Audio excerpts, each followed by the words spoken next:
the Democrats coming up with ways to spend our money and waste our money, how are you going to determine who gets funeral reimbursement? You try to find the portion of the American Relief Act, the Disaster Relief Fund, that goes to funeral expenses. It's not widely reported. We found a story from NewJerseySpotlight.com.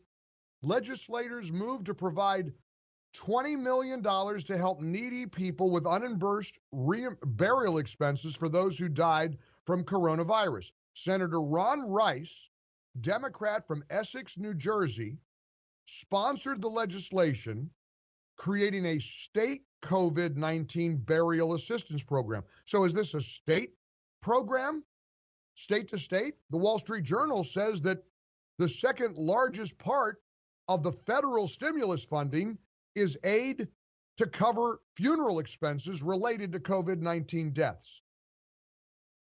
I don't want to be insensitive to somebody who struggles financially. I'm not real sure American taxpayers should be paying someone's funeral bills if somebody died of a heart attack and they tested positive for COVID, and then, of course, the hospital happily called it a COVID death. Because we now know, according to Dr. Deborah Birx early on, you could die with or from COVID, and it's the same thing to the goofy federal government. Bob, we'll start with you. Hey, Bob, how are you, sir? I'm doing fine. Good. What do you think? Well, to begin with, the money that they're spending for funerals, they've already spent $255 per person to bury them, which has been $255 now for 75 years or so, whatever. And who's paying? What do you mean? Where's the $255 from? Comes out of your Social Security. Social Security pays $255 to each person that dies. Okay. Know that? It's been that way for 75 years or so.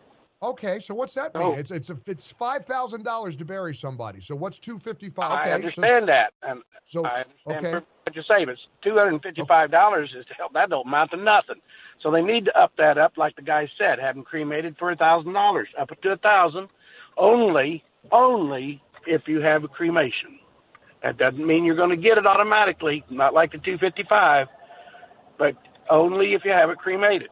Now that would be money well spent, in my opinion. I got you. So you believe taxpayers should foot the bill for up to $1,000 for needy people who died of COVID?